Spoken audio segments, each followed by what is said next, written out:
ମହୁମାଛି ଆକ୍ରମଣରେ 20ରୁ ଊର୍ଦ୍ଧ୍ୱ ଆହତ 4 ଗୁରୁତର। ସୂଚନା ଅନୁଯାୟୀ ଆଜି ପୁରୁଣା ବୋରିଗୁମାରେ ଏକ ବିବାହ କାର୍ଯ୍ୟକ୍ରମ ଅନୁଷ୍ଠିତ ହୋଇଥିଲା। ସେହି କାର୍ଯ୍ୟକ୍ରମରେ ଗାଁଠାରୁ କିଛି ଦୂରରେ ପୂଜାର୍ଚ୍ଚନା କରାଯିବା କାର୍ଯ୍ୟକ୍ରମ ରହିଥିଲା। ଗାଁର କିଛି ଲୋକ ମହିଳା ଏବଂ ବାଜା ମୋହରି ବାଲା ପୂଜାର୍ଚ୍ଚନା ଆରମ୍ଭ କରିବା ବେଳେ ଜଣେ ମହିଳା ପୂଜା କରିବା ବେଳେ କିଛି ଧୂପ ଦେଇଥିଲେ। ସେହି ସ୍ଥାନରେ ଏକ ଗଛ ଉପରେ ମହୁମାଛି ଘର କରି ରହିଥିଲେ। ହଠାତ୍ ଶହ ଶହ ମହୁମାଛି ସମସ୍ତଙ୍କୁ ଆକ୍ରମଣ କରିଥିଲେ। ସମସ୍ତେ ଛତ୍ରଭଙ୍ଗ ଦେଇଥିଲେ। ତଥାପି 20ରୁ ଊର୍ଦ୍ଧ୍ୱ ଲୋକଙ୍କୁ ସାମାନ୍ୟ ଆକ୍ରମଣ କରିଥିଲେ। ସେଥିମଧ୍ୟରୁ 4 ଜଣଙ୍କୁ ଅଧିକ ଆକ୍ରମଣ କରିଥିଲେ। ସେମାନଙ୍କୁ ବୋରିଗୁମା ମେଡିକାଲରେ ଭର୍ତ୍ତି କରାଯାଇଛି।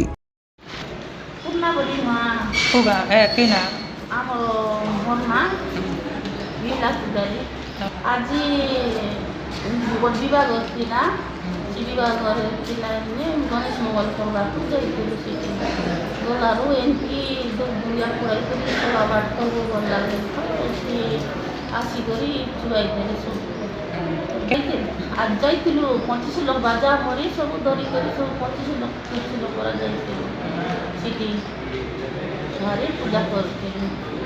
ଲକ୍ଷ ବୋଲେ ଆମର 3 ଲକ୍ଷ ଚୁଆଇଛି ଯେ ଆରେ ଅନ୍ୟ ଲୋକ ସବୁ ଲୋକ ଚୁଆଇଲାନି ଗୋଟେ ଜଣେ ସବୁ ଚୁଆଇଲା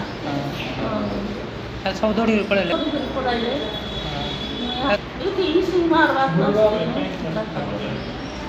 ଜୟପୁରରୁ ଦେବଦତ୍ତ ପାଣିଙ୍କ ରିପୋର୍ଟ, ବିଶ୍ୱବିଜୟୀ ନ୍ୟୁଜ୍ ଓଡ଼ିଶା।